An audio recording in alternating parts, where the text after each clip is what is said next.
A paz do Senhor Jesus, você, irmão e irmã, peraí que eu tô limpando a câmera, gente. Irmão e irmã que vai se batizar, está se preparando através desses vídeos para viver esse momento ímpar em sua vida. Deus possa te abençoar nessa manhã, tarde ou noite que você vai ver esse vídeo, em nome do Senhor. Amém? Vamos orar nessa tarde? Eu estou gravando de tarde, tá bom? Senhor, em nome de Jesus, eu quero colocar diante do Senhor a vida desse meu irmão e dessa minha irmã, que vai passar pelo santo batismo. Senhor, confirma a fé dele, confirma a fé dela, que nada venha impedir ele ou ela de viver esse momento lindo e santo, Senhor, em tua presença. Abra sua mente para que cada vídeo, cada aula, Senhor, seja entendido, Senhor, e que o teu Espírito Santo fale em cada coração, no nome do Senhor Jesus. Amém e amém. Gente, hoje, na aula 2, nós vamos estar falando sobre a tríplice dimensão do batismo: a morte, o sepultamento e a ressurreição, tá bom? Tema principal: morrer para o pecado e ressurgir para uma nova vida em Cristo. O batismo como a identificação. O batismo é a dramatização da nossa união inseparável com a história de salvação de Jesus. Não é apenas uma limpeza, mas uma transformação radical de identidade. Então, o batismo ele não é apenas uma limpeza, né? Onde eu vou mergulhar numa piscina ou nas águas correntes, ou receber a água, né, na minha cabeça e aquilo ali vai me purificar, né, por algum momento e depois eu vou voltar a ser a mesma pessoa que eu era. Não. Não é o objetivo do batismo. O batismo, ele é o momento chave da minha vida.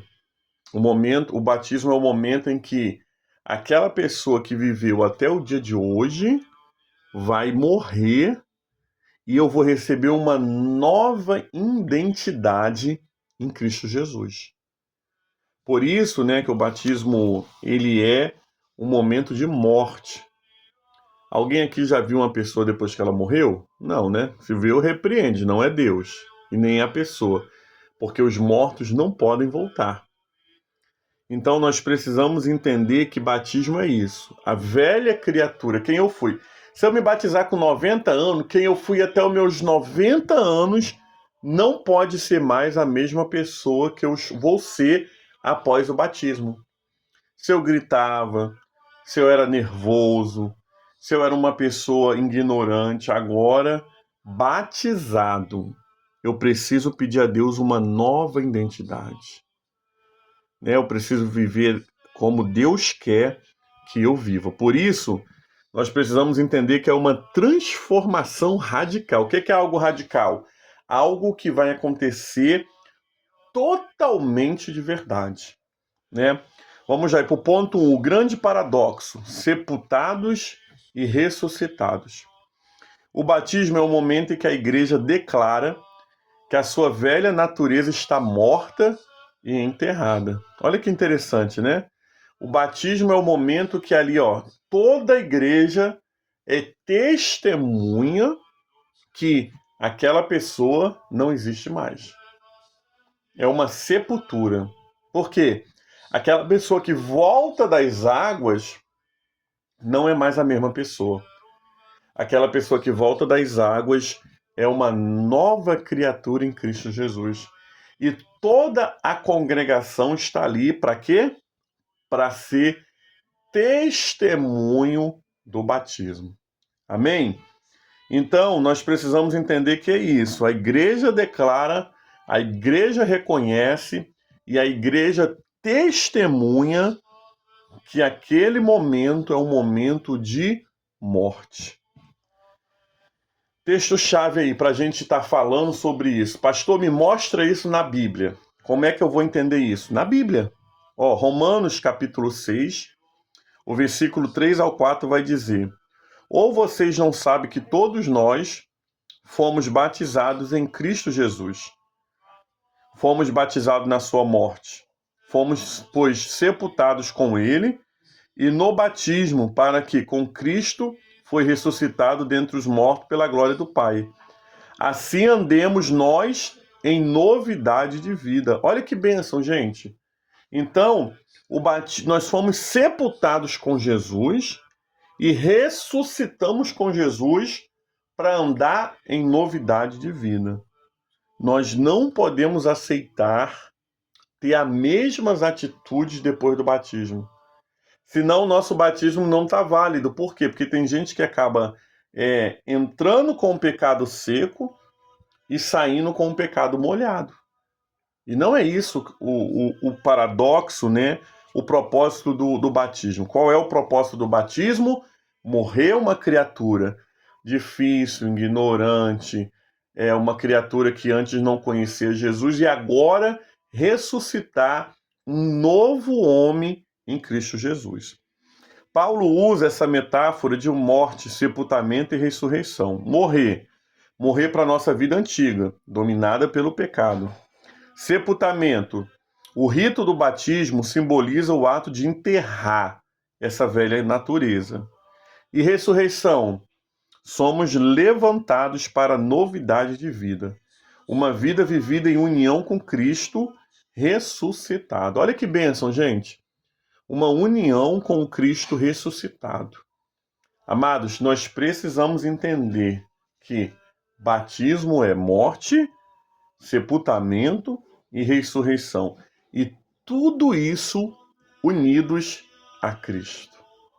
Sozinho nós não vamos conseguir. Mas quando nós fazemos isso com Cristo, o nosso Senhor, com certeza iremos viver uma vida santa e uma vida que agrada ao Senhor. Ponto metodista. Esse texto sustenta a teologia metodista, de que, independente da forma, aspersão, derramamento ou imensão, o significado é o mesmo. O sinal exterior aponta para a graça interior, que nos faz morrer para o pecado e ressurgir para Cristo. O mérito está no significado e não na forma. Então, gente, tanto faz você batizar numa piscina, você batizar na cachoeira, ou você batizar com um pouquinho de água na sua cabeça. O mérito não está na forma, mas o mérito está naquilo que significa aquele derramamento de água. A igreja metodista, ela tem oficialmente a forma de batismo dela, tá? Que é a aspersão, é quando você pega um pouquinho de água e asperge, né, sobre a cabeça da pessoa. Ou o derramamento, né, um pouquinho de água aqui sobre a cabeça. Mas a igreja também batiza por imersão. Por quê? Porque não é a forma, mas é o significado que nós precisamos ter na nossa cabeça e na nossa mente o que nós estamos fazendo ali. O batismo não pode ser feito de qualquer maneira. Por isso, alguns irmãos não podem estar aqui na classe, eu estou fazendo esses vídeos. Por quê? Porque o batismo é algo muito sério e que vocês precisam levar a sério também. Ponto 2. Quebrando o pacto do pecado.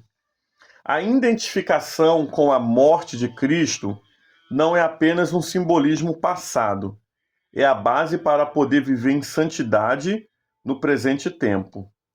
Romanos 6, do 6 ao 7. Pois sabemos isto, que o velho homem foi crucificado com ele, para que o corpo do pecado seja destruído, a fim de que não sirvamos mais pecado. Portanto, quem morreu foi justificado do pecado. Análise. A destruição do corpo do pecado significa que a nossa escravidão ao pecado foi quebrada. O pecado não foi eliminado completamente, isso é um processo, a santificação. Mas ele perdeu o seu poder e o seu domínio sobre nós. Olha que interessante. Pastor, então agora eu não vou mais pecar? Não, irmãos. Não é que a gente não vá mais pecar, mas o pecado, ele não tem mais poder sobre a nossa vida. Se antes nós não conseguíamos falar não, agora nós vamos conseguir falar não. Por quê? Porque nós não somos mais dominados pelo pecado. Nós somos uma nova criatura em Cristo Jesus. Vamos pecar? Vamos, mas o pecado na nossa vida precisa ser um acidente de percurso. Por quê? Porque eu não posso mais planejar pecar. Eu tenho que pecar no susto, né? Jesus, me perdoa, pequei. Mas agora falar, eu vou fazer isso. Eu sei que é errado, mas eu vou fazer. Isso não pode mais acontecer conosco. Por quê? Porque nós somos uma nova criatura em Cristo Jesus. Esta é a base da santificação wesleyana, a santificação bíblica de John Wesley.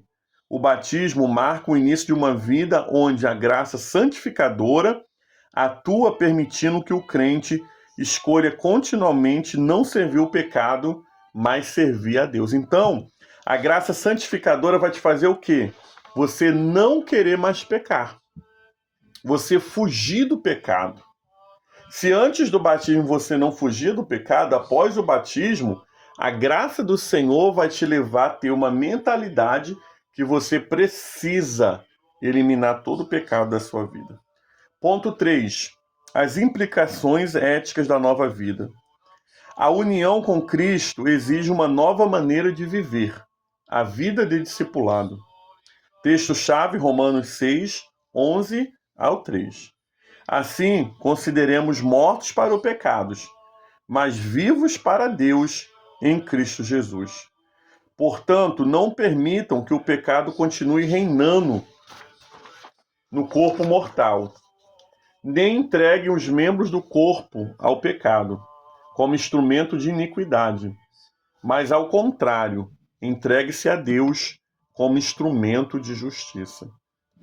O batismo nos oferece um novo propósito. Somos chamados a fazer uma escolha diária. Considere-se morto para um pecado e, ao entregar nossas ações e pensamentos, membros do corpo, não mais ao serviço da injustiça, mas ao serviço da justiça de Deus. Ponto metodista. O batizado é um discipulado. A vida de novidade de vida é a vida de atos de piedade, oração, jejum, leitura bíblica. E os atos de misericórdia, serviço ao próximo e justiça social, são os pilares da santidade para os metodistas. Então, amados, quando nós nos batizamos, nós temos agora a escolha de pecar ou não. Por quê? Porque nós reconhecemos quando é que é o pecado e o que não é pecado. Pode ter certeza, amados, que Deus vai, com o seu Espírito Santo, vai te alertar, não faça isso. Por quê? Porque é pecado. Deus nunca vai deixar você pecar sem antes ele te avisar. Por quê? Porque agora nós somos filhos de Deus feitos através do batismo. Né? Então nós precisamos viver uma vida de santidade, né, tendo obras de misericórdia e obras de piedade. O que é a obra de piedade? Oração, jejum e leitura bíblica. O que é obras de misericórdia? Ajuda ao próximo e justiça social. São os pilares que a Igreja Metodista nos ensina. Amém? Ponto 4. Reflexões e diálogo. A luta diária. Romanos 6 nos diz que fomos libertados da escravidão do pecado, mas não da sua presença. Na sua jornada de fé, como você tem experimentado o poder de se considerar morto para o pecado em situações de tentação? É uma pergunta. Como é que a gente pode vencer as tentações? Né? Como é que você vence uma tentação? Nunca enfrentando, sempre fugindo. Porque a própria Bíblia vai dizer o quê? Fugir de toda aparência do mal. Então, que o Senhor nos ajude, né, que você possa vencer os pecados e que você possa entender que batismo é um novo momento na sua vida. Amém? Senhor, eu oro por esse irmão e essa irmã que está se preparando para se batizar, para que eles possam viver essa verdade do Evangelho e eles possam praticar. Não permita que nada e nem ninguém possa impedir esse homem e essa mulher de viver o melhor de Deus na sua vida. Oramos em nome de Jesus. Amém e graças a Deus. Tá bem? Deus abençoe meu irmão e minha irmã. Espero você domingo. Domingo nós teremos uma aula presencial. E eu conto com você nessa aula presencial no nome de Jesus. Fiquem com Deus, graça e paz.